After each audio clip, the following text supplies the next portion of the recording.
Hashem, this week's Parashat Ve'ele Mishpatim. Rashi says, the first Rashi of the Parasha says, Ve'ele Mishpatim, Kol Makom Shenemar Ele. Every time in the Torah, you're going to see this word Ele.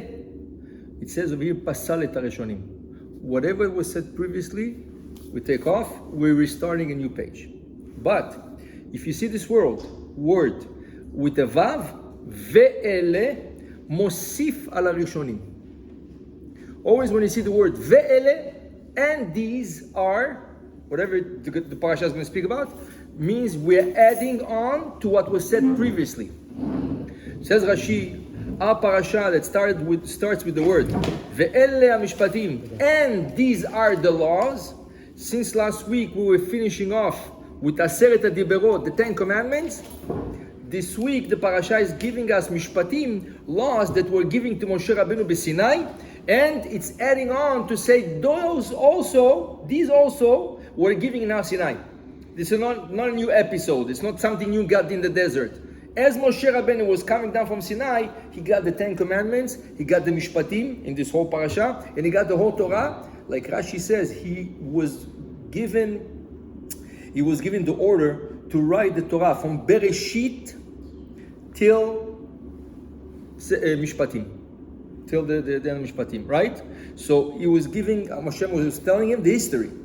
How would he know what happened with Avraham or Adam, Noah? He wasn't there, right? So Hashem told him, now that I'm giving you the Torah, Aseret HaDiberot is part of the Torah, but there's also a book to be written, right? So you're going to start writing the book. So he starts, Bereshit, bara Elohim et hashamayim et haaretz, ve'Noach, ele toldot Noach ish tzadik hayam lerotav, Avraham Avinu, the whole story. Hashem is dictating to him the whole story up to Ve'ele Mishpatim, right? So Ve'ele Mishpatim, this connects also to last week's parasha, which is Aseret HaDiberot, at the end, Yitro, Parashat Yitro, Aseret HaDiberot. This is the continuation of this parasha, and the Gemara is discussing in Baba Batra, so how is the Torah finalized? How is the Torah finalized? He got only to, you're not even half. You're not even the book Vaikra. Vaikra is half the book of the Sefer Torah, right? So the Gemara says he was writing them as the events came along. Which means every time the event came along, Hashem told him, okay, write me this piece and put it here. Put it in this part of the Torah, right? So Hashem was writing, Moshe Rabbeinu was writing, right? He couldn't write about Korach, which happened the year after, right? He couldn't write about the Meragelim, which are the spies, which is going to go in after, right? He cannot write all those things.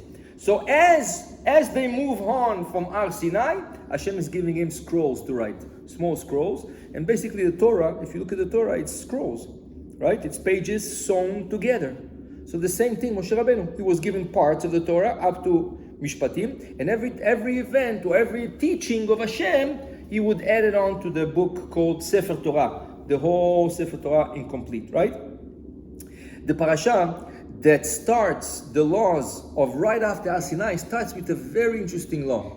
A law that does not exist today, because this law could exist only when Bet HaMikdash Kayam. Only if you have the temple, you can apply this law. This law cannot be applied besides the temple, right? Why? So we're going to explain. The parasha starts with buying off a Jewish slave. Ki tikne eved ivri. What do you mean Jewish slave? We don't believe in such things, Jewish slave, right? But just you have to understand, in Judaism, when you're a slave of Hashem, that's the biggest title you can have. And only 3 people in the whole Torah got the title of Eved. Eved Hashem. Avraham Avinu, Moshe Rabbeinu, David HaMelech. The only 3. Avraham Avinu, it says, Avraham Avdi. Avraham, my servant. Moshe Rabbeinu, when Miriam speaks Lashon Hara about her brother, he says, Moshe Avdi. How did you speak about Moshe, my servant, right? Moshe Avdi. And David HaMelech says in Tehillim, Ki ani avdecha ben ametecha. I'm your servant, Hashem. And if it's written in Tehillim, means Hashem was okay with that he's considered a servant. So being a servant of Hashem is one of the biggest titles you can have, but not everybody is okay for that. Eved means you don't have a will. You don't have a mind on your own. You don't have your desires. You completely submitted to Hashem. This is Eved. Okay? But now the parasha is teaching us about a second type of a slave. Which type of a slave? Just the opposite. A slave to his desires. You can be a slave to Hashem and do whatever Hashem wants from you, and you can be a slave to your desires, right? What happens over here? Rashi is explaining to us all the beginning of the Paracha. Rashi says there's two avadim. There's two types of Eved Ivri, which is called the Jewish slave. Eved Ivri divides into two. First type is an Eved sold by a Bet Din. It's not like somebody kidnapped him and sold them on. There's no market. There's no market of slaves. The Chad V'Shalom does not exist. Over here, we're talking about a person. Chad V'Shalom, he went to steal. He went to steal money, objects, whatever. He was caught by witnesses. He was brought to court, and they tell him, "Okay, where's the object? Just give it back." He said, "I sold it." "Okay, where is the money?" "I consumed it. I spent it already." "So what? You cannot give nothing?" "No." Bedin takes him and sells him as a slave, a Jewish slave. Okay, this slave, right, is going to work for 6 years, right, and he has also an option to work for 50 years. We're going to see soon. Okay. Then Rashi says there's a second type of a slave. This slave is called mocher et atzmo, selling himself. A person, he has no money, he cannot support himself, he cannot support his family, he doesn't know to do much. He went over to somebody, "Do you want to buy a slave? I can be your slave. You'll pay me so and so, I'll be your slave." He didn't steal, honest person, but he doesn't have enough emunah. Why doesn't he have enough emunah? Because if you're serving Hashem, Hashem is going to find you parnasah, right? So you go and you sell yourself to be a slave by somebody else. Okay, same law. He sells himself. He would serve for 6 years and an option of 50 years. What's the option of 50 years? Right? What's the option of 50 years? After 6 years, we tell him, "Okay, that's it. You're finished. You're done. You can go out, go back, go home." Right? Each one of them, or each one of them, they say, "No, we're good. We're good." Why we're good? Listen, if you look at the Torah, at the laws of a slave, a Jewish slave, that's what I said. The Jewish means the mind of a slave does not exist in the Jewish religion. The Gemara says, the oral Torah says, this slave has to be equal to his master and more. The Yerushalmi, the Talmud Yerushalmi explained to us a scenario. In the house, there's one pillow. Who's going to sleep on the pillow? The master takes it. He's better than his slave. Cannot be. They have to be equal. The master says, "Okay, you know what? To be equal, not me, not you." Says the Gemara, "Ze midat Sdom." This is what you used to do in Sdom. Not me, not you. So what do you want me to do? Give it to the slave. You have to give it to your slave. So the slave is going to sleep with a pillow, and the master sleeps without a pillow. This is the type of a slave we're talking about, right? So 1 second. So what's going on here? What type of a slave? Yeah, he is now exempted from mitzvot. He cannot do mitzvot. He would do all the mitzvot that a lady does. Whatever a lady does, he does. A lady does not have the obligation to go to listen to shofar. He does not have obligation to listen to shofar. A lady does not put tefillin every morning. He does not put tefillin every morning. The lady keeps Shabbat. He has to keep Shabbat, right? Whatever a lady does, he does. This is the law of a slave, a Jewish slave. We take him down a level to the level of a woman. Why? Why does a woman doesn't put tefillin? Why be'emet woman? Why is a woman exempted for kol mitzvot aseh she'azman gerama? All the mitzvot caused by time, day, month, year, right? Tefillin is daytime. You don't put tefillin at night. A woman is exempted. Birkat HaLevana is once a month. A woman is exempted. Sukkah, shofar, once a year. A woman is exempted. Right? Why? Because if she's going to start doing mitzvot like her husband, who's going to take care of the house? Who's going to take care of the kids? Somebody has to be taking care of this. So the Torah exempts her, and the Torah says, you're going to do only mitzvot lo ta'aseh. Lo ta'aseh means whatever is negative commandments, like on a negative form of a commandment, don't do, don't eat, don't go, don't do this, the lady is going to do. Whatever is positive commandment, you can do as long as it doesn't come in a certain time, right? If it comes in a certain time, you're exempted. You want to do it, you can do it. But you cannot, you're exempt from this, right? Exception to this is few mitzvot, Shabbat, which is once a week. But the woman has to do Shabbat. Mitzvot aseh of Kiddush, she must do Kiddush. Avdalah, she must do Avdalah if her husband is not home. How come? It comes once a week. It depends on time. Because Shabbat, the positive commandments, are connected with the lo ta'aseh, which is the negative form of a commandment, right? So since they're connected, since she is obligated with all the lo ta'aseh of Shabbat, don't open the light, don't do this, don't drive a car, don't speak like this, and since she's obligated with this, it's a one package deal. So automatically she has to do Kiddush, she has to do Avdalah, she has to eat Shabbat meals, everything connected together, right? Second example is Pesach. Pesach is once a year. So normally, Rosh Hashanah you have shofar, she's exempted. Why does she have to eat matzah? Why does she have to eat matzah? Right? She has to eat matzah, right? Because she came out of Mitzrayim, and thanks to her we came out of Mitzrayim. If not for righteous women, right, we wouldn't be out of Mitzrayim. The women had more emunah than men. How do we see that, said Rashi? When they were crossing the Yam Suf, right?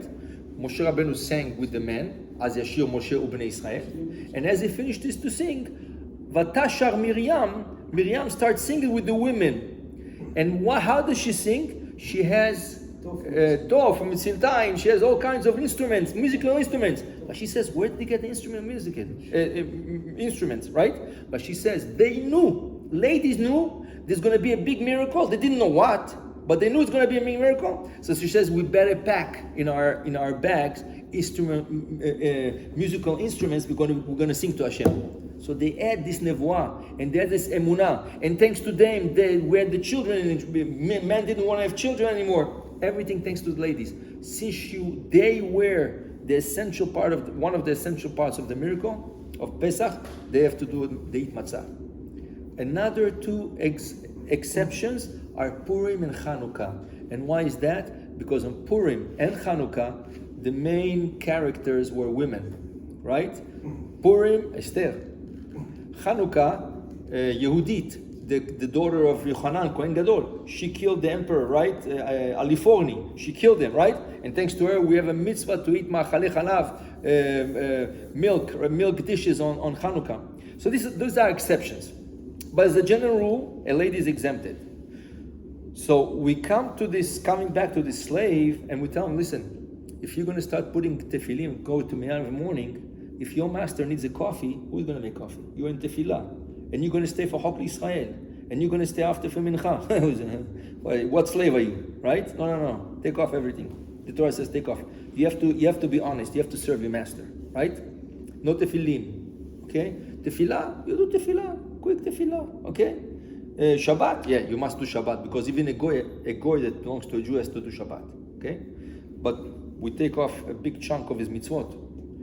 That's why it's not worth it to be a slave, because you go down level. You go down. In the morning you say, Baruch atah Hashem Elokeinu melech haolam shelo asani isha. Some women take it bad. What? You say shelo asani isha? Women are bad? No, chas v'shalom does not mean that. Shelo asani isha means that I'm thanking Hashem that I have more obligation towards him than a woman. A woman does not have as many obligations as men have. So I'm thanking Hashem for all those obligations. It's not to say women are not worth it. You see it Pesach, you see Chanukah, you see Purim. Thanks to women, we have those holidays, right? So it's not to downgrade the woman, just to say we prefer to be men and to have more obligation towards Hashem. Okay? So this slave, Jewish slave, right? If he was sold by Bet Din because he stole, or he was selling himself, he sees his master is giving him so many good things. He serves his master. He has to do for his master, right? But, Shabbat, he sits by the table. He serves the table. He serves, for sure. But he sits by the table also. Holidays, he gets good benefits, right? Who wants to go out? Who wants to go out after that? More than that, Rashi brings us down, more than that. When he's taken to be a slave, but he's married, let's say he's married, he has a wife and children, who are going to take care of them? So the Torah obligates the master, the one who bought him, to pay rent to his wife. Doesn't come in, she stays there, he pays rent. He has to pay school tuition for his kids, right? He has to buy them presents. So why should I go free, man? I'm good. I'm taken care of. My wife is taken care of. You can see his wife as much as you want. You can see his children as much as you want. After 6 years he comes. You don't want to go free? You know what's going to happen? So the next stop, next out is 50 years after. Means it's called Jubilee. So it's not exactly 50 years. Whenever Yovel, the Jubilee comes, this is when he's going to go out. If it's after 30 years, the next stop going out is 30 years. If it's after 5 years more, he's going to serve 5 years more. Whatever is Yovel, this is when the slave is going to come out. Okay? In between. Huh? Nothing in between. It's 6 or 50. Okay? 6 or 50. Can the master let him go anytime? No. He has to serve. Why? Because after 6 years, if he doesn't come out, they pierce his ears, which is a sign of avdut, of slave, right? You didn't want to come out. So Rashi brings down the Gemara. The Gemara says, since when we pierce men's ears? What is it? Hippie, right? People, if those hippies read the Torah this week, they're going to be very happy. Ve'ratza Adonav et ozno b'martzea, you pierce his ear, right? What is this? Mazeh. You should understand. There's a book called, it's a time of the Gemara, Pirkei de Rabbi Eliezer HaGadol. This is time of Rabbi Akiva, the big Chachamim. He writes, why do women wear earrings? Earrings is a sign of submission. A woman shows her husband she's submitted to him. How? By putting earrings. So earrings is a sign of submission. So when the Torah says the slave that was supposed to go out at 6 years prefers to say 50 years, he's submitting himself now completely to his master up to 50 years. So we pierce his ear. Now he cannot go out. Now you're going to have to wait to the Jubilee, to the Yovel. Okay? So now you're a slave. But you're not such a good slave. You know why? Because we gave you a chance to go out. So Rashi brings two opinions, Rabbi Yochanan and Chachamim. Rabbi Yochanan says, when we came out of Egypt, what did Hashem say? Kili bnei Israel avadim. Bnei Israel are my slaves. You go and you buy yourself a master, you sell yourself to somebody else, so it means you have a problem, right? So you have to pierce your ear. And if you sold by Beit Din because you stole something, you know why we're going to pierce your ear after 6 years to 50? You know why? Because on Har Sinai, what would Hashem say? Lo tignov, don't steal. How did you go steal? You heard on Har Sinai not to steal. So it means your ears are blocked. We have to unblock them. So okay, so we gave you a chance. You worked 6 years. That's it. We didn't pierce your ear. It happens. A Jew can fall sometimes, get up. Hey, 6 years. And you have to understand, after 6 years, it's not thrown out. If we go all the way to Parashat Re'eh, it's like, we go from now like few months. In Parashat Re'eh it says, V'chi teshalechenu chofshi mi'imach. When you send them away, don't send them empty-handed. You have to give them if you have vineyards, you have to give them grapes to make wine and to have grapes, and you have to give him sheep, and you have to give him a donkey, and you have to give him, why? He's restarting his life. So it's not like you work 6 years, like a lease. You pay the car, then they take the car, you're left with nothing. No. We want you to come out with something. So 6 years you're going to serve, but the master is going to take care of you. Okay? And you come and you say, no. I prefer to stay more. You prefer to stay more? What is it? Pierce his ear. He has a problem of hearing, right? So pierce his ear, right? That's why we pierce his ear, right? So basically, you see already, that the concept of Eved, Ivri, Jewish slave, it's not at all the concept in the world, a slave. A slave is, right, he has to work dirty works, and he's mistreated, misfed, and whatever you want, no social condition, nothing, right? Eved Ivri is completely different. He's a master. The Gemara states, Mi shekana Eved Ivri, kana Eved la'atzmo. If you bought a Jewish slave, you become his slave. So you need a big tzaddik. How many tzaddikim like this you know? You need a big tzaddik to buy such an Eved from the Beit Din, right? He bought him, but now he has to take care of his wife. He has to take care of his children, right? He has to give him good conditions, right? But a tzaddik. You're a big tzaddik. Who wants such a thing, right? So Bemet, what's the idea? What's the idea of this? Lama? We're talking about thief, right? We're talking about mocher et atzmo. The Torah wants, if somebody came to the point he's stealing money, right? So basically he's not such a tzaddik, right? So we have to correct him. We have to put him on the right track, right? How do you put a Jew on the right track? You speak on Torah, you do a little bit mitzvot.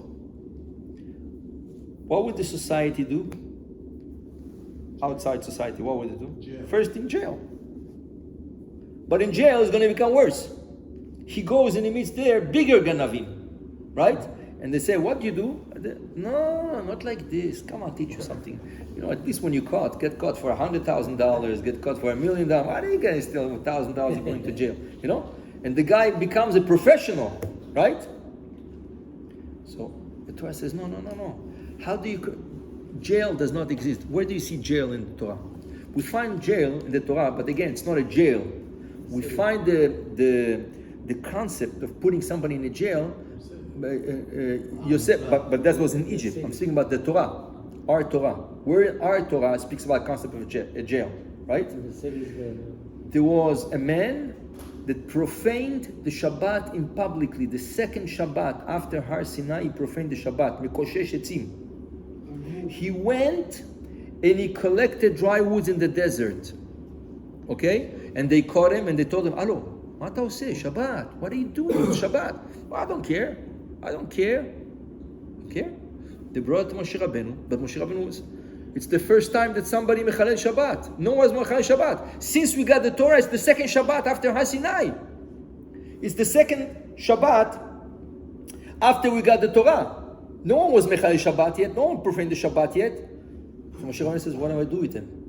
So he put him b'ma'asar. B'ma'asar means in a prison. What a prison? 2 people watch him. Why? In the desert there was prison? Stam. Why? Because the next morning, he has to speak to Hashem, and Hashem is going to tell him what to do with him. And Hashem told him, since he did it intentionally, he has to be stoned. So the next day they stoned him, but there's no prison. The second time you find the concept of putting somebody in prison is the Mekalel, the one that blasphemed Hashem. His father was not Jewish, Egyptian. His mother was Jewish, Shlomit bat Ivri. He goes and he curses Hashem. Everybody's in shock. They don't know what to do with him. They put him in a watch. And the next day Hashem says, we have to stone him. So they stone. That's it. Where do you see in the Torah putting somebody in prison? The only time we find that we seclude somebody is Rotzeach b'shogeg. Somebody who kills somebody inadvertently. So you put him into Arei Miklat. But this is city of refuge for his benefit. Why? Because the family is going to seek revenge. So they build a city so he can run into the city so the family cannot go after him and kill him. And if he goes out and they kill him, Damo Berosho, he's responsible himself. But it's for his good. So yes, the Torah says we're going to give a time frame. He can stay there till the Kohen HaGadol dies. Okay. But it's not a prison, it's a normal city. The Kohanim used to live in those cities. It's a regular city, right? So it's not a prison. It's not a prison. So there's no such concept of a prison in the Torah law, at least, right? So coming back over here, right? The Torah says, we're not going to put such a person in prison. He stole money. Man, שים אותו בבית סוהר? חס ושלום. You don't put a Jew in בית סוהר. Educate him. Teach him. Never. He doesn't know. Put him into a family of tzaddikim. You know why? Because the one who's going to buy him is a really big tzaddik. He's willing to buy him, support the tzaddik. What is he going to see in this house? He's going to see Shabbat. He's going to see the holidays. He's going to see his master praying every day. He's a tzaddik. He's going to take example. 6 years with the same person, with the same family, and being tzaddikim, he is going to turn a tzaddik. So that's why when he goes out, the Torah says, make sure to give him money so he doesn't go back to steal. Give him whatever you have. You have vineyards, you have cattle, you have sheep, whatever you have. Give him a little bit. Give him a certain percentage to restart fresh life. Now, Baruch Hashem, he learned after 6 years, right? He learned. So let him start from new. Okay? So the idea is... So he's the tzaddik, right? Who? He's the tzaddik that they give him to be slave. What about the Russian that Mekalen? And give him a chance. Why give him money? No, because he cannot curse Hashem. Because this is a Russia. Cursing Hashem? No, he's not. This guy is not a tzaddik. He stole money. He's not a tzaddik. Ganav. But we want to turn him into a tzaddik. But the mekalel, there's no. You blaspheme Hashem. That's the last thing in the world he can do. That's not tolerated. Sometimes they say zero tolerance, right? This is zero tolerance. And the other one that was Mechalel Shabbat Paresia, they warned him. They told him, "Alo Shabbat, ma ta oseh? We learned Moshe Rabbeinu Torah." He says, "I don't care." What do you mean you don't care? So basically, who decides? Not Moshe Rabbeinu decided. He asked Hashem, so Hashem gave him. Right? So basically, the Torah is a school of correction. The killer has to go to the Miklat. What? What's the killer is has to go? To save him. If not, they're going to find him. They're going to kill him. If the mishpacha, no, chad v'shalom. Why? He killed b'shgaga. Rashi says what? The Gemara says makot, Masechet Makot. The Gemara says, well, how did he kill? He went up the ladder. And as he was going up the ladder, there was somebody on the bottom. He slipped. He fell on the guy and killed him. He didn't kill him intentionally, but it's called rotzeach. He still killed the person, right? Now the family. They're going to say, no, he killed them. Yeah. They're going to try to kill him. No, let's save him. Let's save him. Send him to Arei Miklat, to the refuge cities, right? Till the family comes down a little bit, right? They come down, then he can come out. Okay? Now, we have another story in this parasha. The other story, Ki imkor ish et bito le'ama. A person sells his daughter as a servant, right? This is done in Arab countries. You go to Morocco, you go to Tunisia. The Arabs, they sell their little girls as servants. Why? The family doesn't have money. They sell the girl, they get money, and that's it. But they sell her for good. They sell her for good, right? She's a servant life. The Torah says, we give the right, the Torah gives the right to a father to sell his daughter. He sells her, right? Why? He needs money. Yeah, you can sell her. Now, how long? 6 years. But over here it's different. The Torah is asking the master who bought her, in the 6 years, we want marriage. Could you marry her? What? This girl is less than bat mitzvah. Could you promise her? It means give a promise to marry her when she grows up. Like Yitzchak Avinu. Yitzchak Avinu was 40 years old. Rivka was 3 years old. But they were husband and wife, but didn't live together till she was 13. Okay? So could you promise to yourself marriage? She says, no, I'm too old for that. Do you have a son? Do you have a boy? Yeah? Would this girl fit your son? Could you give her to your son? Okay? And he says, I ask him, he doesn't want.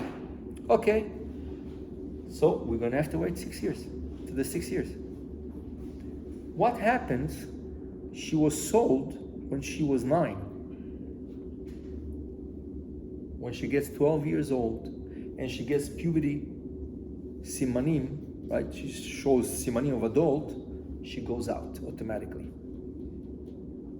So it's either 6 years, either getting married to her, or simanim of puberty, right? What's the idea? Why do we have to get to that? You're selling your own daughter? So as we said, the father doesn't have money. But look what the Torah wants. Who buys usually? People with money. The Torah wants that hopefully the one who bought her marries her. Either him or libno ya'adena, or his son. What's going to happen? They're going to become family with this poor family and automatically support the other family. So the Torah is trying to make a connection between a rich family and a poor family. Usually rich stick to rich, poor stick to poor. The Torah tries to make tzedakah. Tzedakah means equal. The Torah tries to put a poor father that has no choice but to sell his daughter. Maybe there's a 50% chance that the master or his son are going to get married. If not, the Torah wants to make sure that this girl goes out as fast as possible. 6 years or 12 years. Either 6 years of serving, or when she gets to the age of 12, which is very possible. You wouldn't sell a 3-year-old girl, what can you do, right? She has to be at least 6, 7, 8, 9, that she knows how to serve, how to bring, to fix beds, to give drinks, right? She's sold by 9, she's only going to serve 3 years.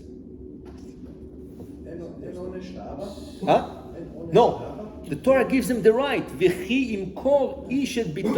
It's a right. That the Torah, it's not like he's doing something against the Torah. The Torah gives him the right.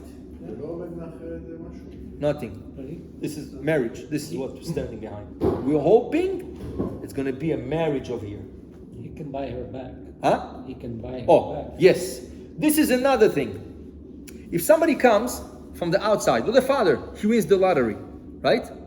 and the master bought her for, let's say, 600 silver pieces. Okay? She served for 2 years. Okay? She served for 2 years. Now 600 is for 6 years, right? Comes out each year is for 100. The Torah gives the right to the father or any outsider to come and say to the master, listen, she was 2 years over here. So it means you got already $200 worth. 200 silver, right? So we're asking you now, you take 400 and take her out.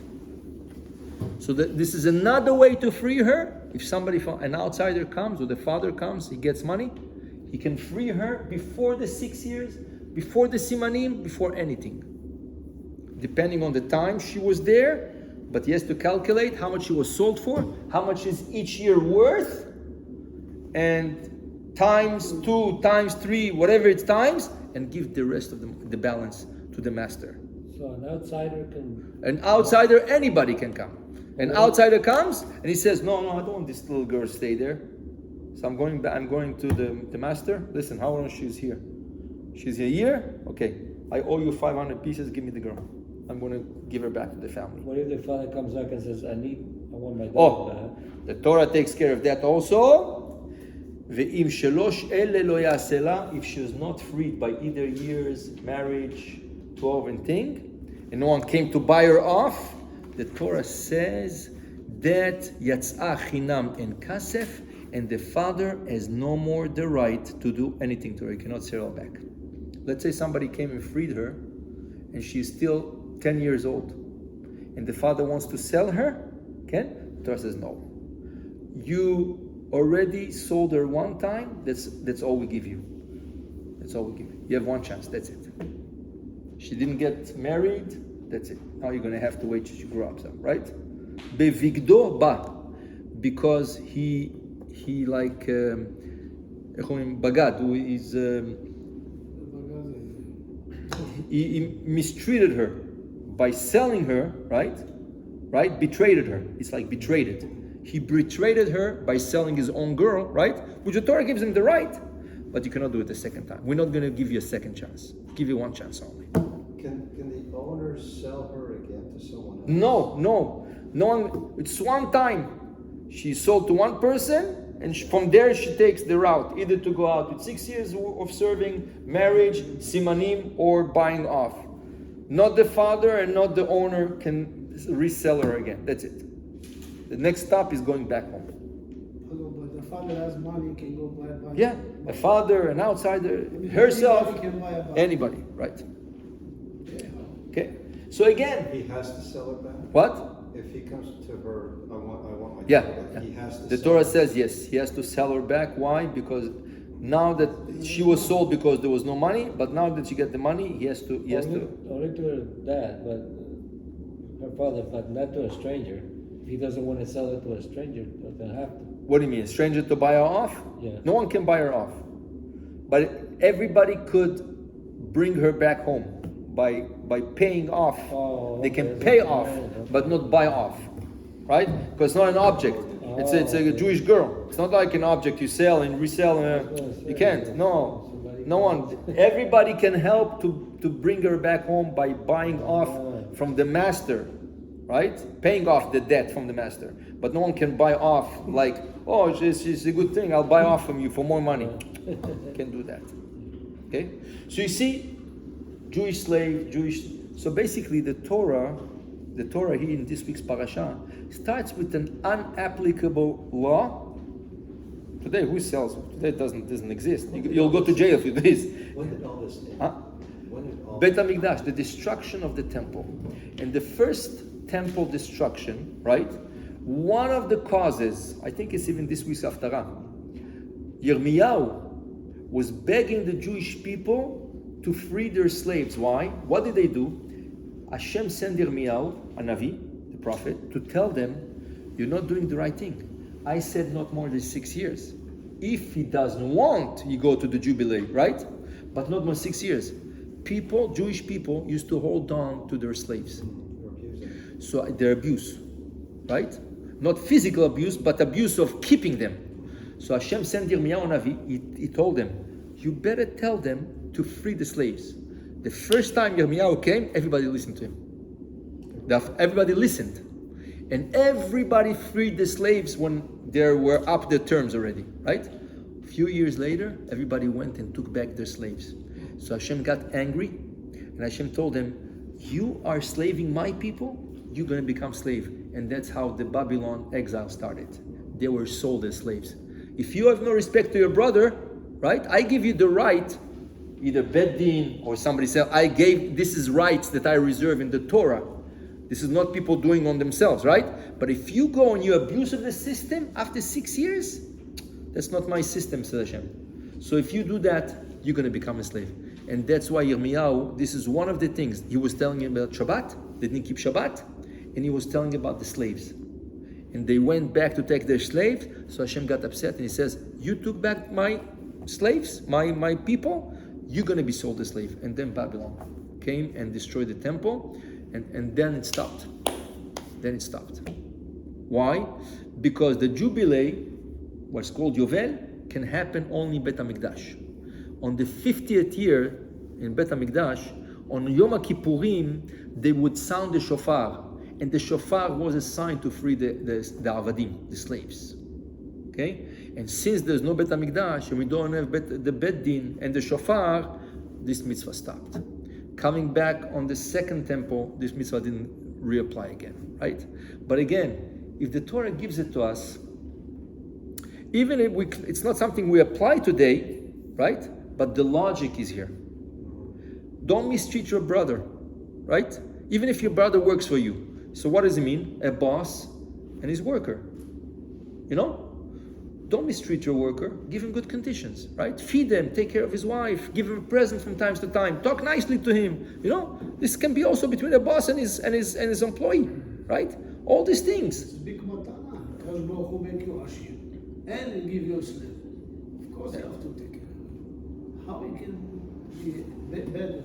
Yeah, but sometimes people abuse of Hashem's presence, you know? So these things is more the moral. For us, what's now applicable is the moral part. The moral means be nice, respect the laws. If it's a girl, right, maybe he's gonna try to organize a marriage between a poor family and a rich family. It's gonna balance out, even out. Now comes this third part. That's very hard. Eved Kenani. Eved Kenani. That's a non-Jew slave, right? Which we are not going to mistreat, right? We're not going to mistreat. We're not going to give him all the benefits over there, but the Torah is going to give him two benefits. Okay? The Torah says, Eved Kenani sold to you, right? If somebody sold you, Eved Kenani, a goy came to you, and he says, listen, I have a slave. He said, I have a slave. I want to get rid of him. You want to buy? He says, okay, I'll buy. Le'olam ba'em ta'avodu. They serve forever, right? Now, the Torah says, oh, 1 second, you cannot mistreat him. You have to feed him, right? You have to take care of him. And if you abuse of him, you're going to have to send him free. What's an abuse? At the level of a goy, what's an abuse? He knocked out his tooth. He got upset on him, he punched him in his face, and he knocked out one of his teeth. Shen avdo yapil. If he knocked out one of his teeth, right? Lachofshi shalechenu. He has to send him for free. That's it, he sends him out. Knocks out his eye. He punched him in the eye, and he cannot see anymore. He's blind on one of the eyes. Lachofshi shalechenu tachat aino. Right? Okay.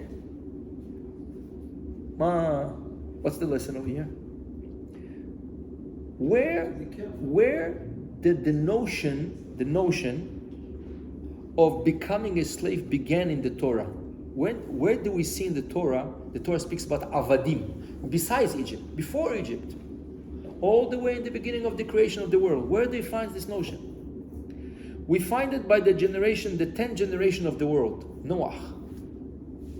Noah goes into an ark with his 3 children and his 3 daughter-in-laws with his wife. And Hashem, right? And Hashem tells them to be there for a year. They go out. As they go out, Noah gets drunk, right? And his son sees he's naked because he got drunk and everything. He goes and he says to his brothers, "Oh, come see our father is naked. Come see our father is naked." Okay? The Torah says, Rega, 1 second. This is your father. You're not embarrassed to talk like this on your father? He's naked. And the problem is, he said Bashuk. He said it publicly. Like he didn't come, hey, Shem.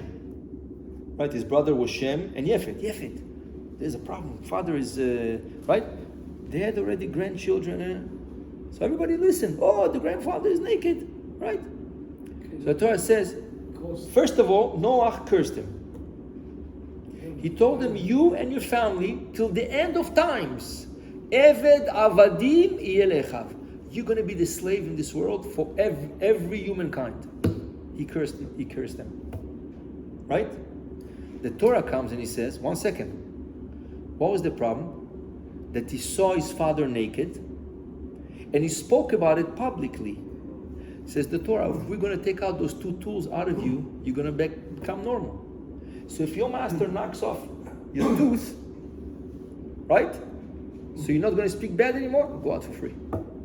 If your master knocks off your eye, so you're not going to see bad things anymore, you go out for free.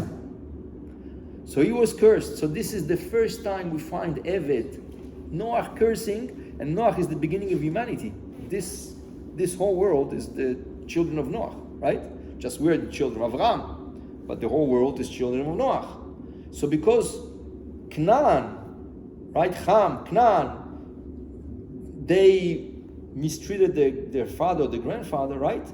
So they were cursed as slaves, and they were reserved the right to go out free of their slavery if one of those tools that they use for doing an avera, a sin, is thing, right? So the Torah is teaching you, even such a case, when le'olam ba'em ta'avodu, there is still a tikkun. There's still a tikkun, right? So you see, basically, all those things do not exist anymore. do not exist anymore. But the concept and the moral teaching, right? So the Torah is eternal. The commentaries, the Shabbat, Orach Chaim HaKadosh, Kli Yakar, all those commentaries, they take it to levels explaining, like we said, Eved. Who is Eved? Am Israel. Master. Who is the master? HaKadosh Baruch Hu. And the master always gives good terms for his Eved, right? Right? Sheshanim Ya'avod. What's Sheshanim? You come in this world, right? You come in this world, 6 years. What 60 years? 60 years, right? 60, you get out 70, right? And the master keeps taking care. And when you go out of this world, right? The master says, I cannot let you out go free without nothing. I'm going to give you from the vines, from the donkeys. What is this? Sachar shel olam haba. This is the pay, whatever Hashem is going to pay us olam haba, right? So basically, the Orach Chaim HaKadosh says this whole story on the sod, on the level of the secrets of the Torah, refers to the Jewish slave towards his master, HaKadosh Baruch Hu, right? And the way Hashem treats the Jewish slave, though he's tall, though he's not behaving in this world, Hashem still gives you the best, right? And you sometimes better than your master. He gives you better than the master, le'avdil, right? But this, right? And what's Amma? What's the Jewish servant? Torah Kedosha. The Jewish servant over here says, Oh Chaim Kadosh, he speaks about the Torah. The Torah is the daughter of HaKadosh Baruch Hu. And he married her, and he wants to marry her to Am Yisrael. That's what we did on Har Sinai. We got married in the Torah. We come Shavuot, we read the Ketubah, right? And the Torah and the Ketubah, we read Shavuot, it says, don't mistreat your wife, treat well your wife, be honest, be good with her. This all is speaking about the Torah, right? Again, 6 years. 6 years is the time of life of a person, right? Simanim, right? So instead of 13 years, 13 years bar mitzvah, you married to the Torah. Yeah. But So, it's 12. this is because she's a woman. Right? You have 12 years, 13 right? years, you married to the Torah. Yeah. So this Am Yisrael, this is the Torah Kedosha, right? And this is Umot HaOlam, the nations of the world, right? And exactly. So you see this whole thing, there's a lot, even sometimes you read in the Torah, things it says, this is not, who is going to do such thing today? What? But the Torah is not always giving you what you see. The Torah is giving you behind the scenes. You have to read what really the Torah was trying to teach you. So that's why the first Rashi, an interesting Rashi.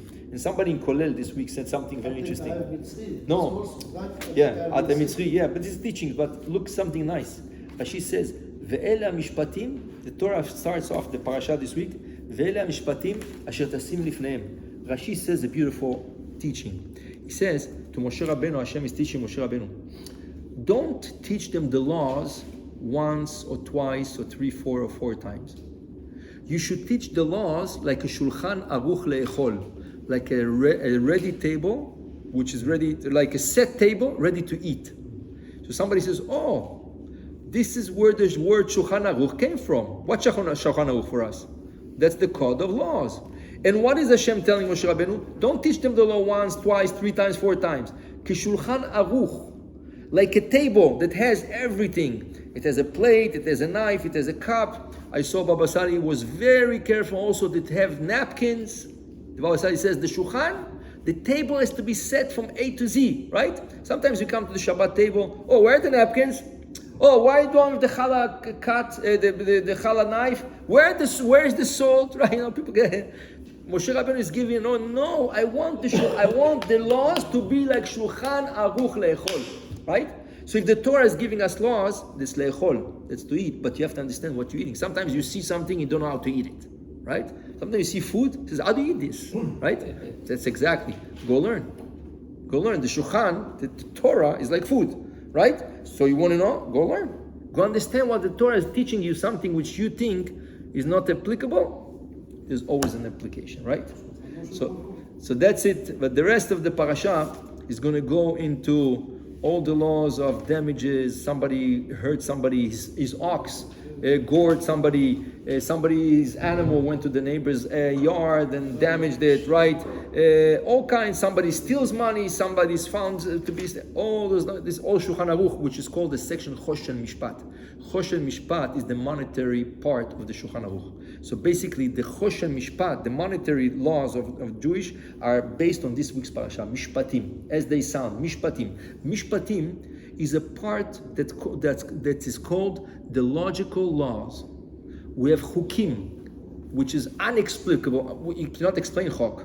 Like, why para aduma? How come the coin that was pure becomes impure? How come the person who was impure becomes pure? Why we're not supposed to mix meat and milk together?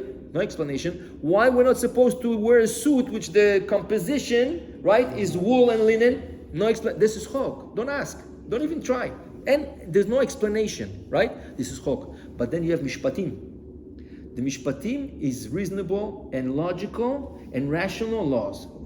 Not to steal. Even goyim have in their laws not to steal. They didn't want to get the Torah. Not to kill. Even the goyim do not kill, right? So this all chukim, right? And it's very interesting. I spoke many times to lawyers, to people that engineers, construction engineers. They tell me everything they learned in college and in university is in this week's parasha. So I told them, it's too bad, you wasted your time. You could have gone to yeshiva 3 years. Some people take sabbatical years. You go 3 years, you learn Baba Kama, Baba Metzia, Baba Batra. You have all the laws. You can become a lawyer, become an architect, because they tell you how much you're supposed to get away from the neighbor's window, from the neighbor's fence. Everything. And I spoke one to somebody working in the city. He told me it's incredible because he's about Shuvah. So he told me it's incredible. Everything I learned in university. They told him, that's why you went. You could have learned the Torah. He says, nah, if I would have known, I would have. So they tell you, afoch ba ve'afoch ba, dekula ba. Baruch Adonai le'olam. Amen ve'amen.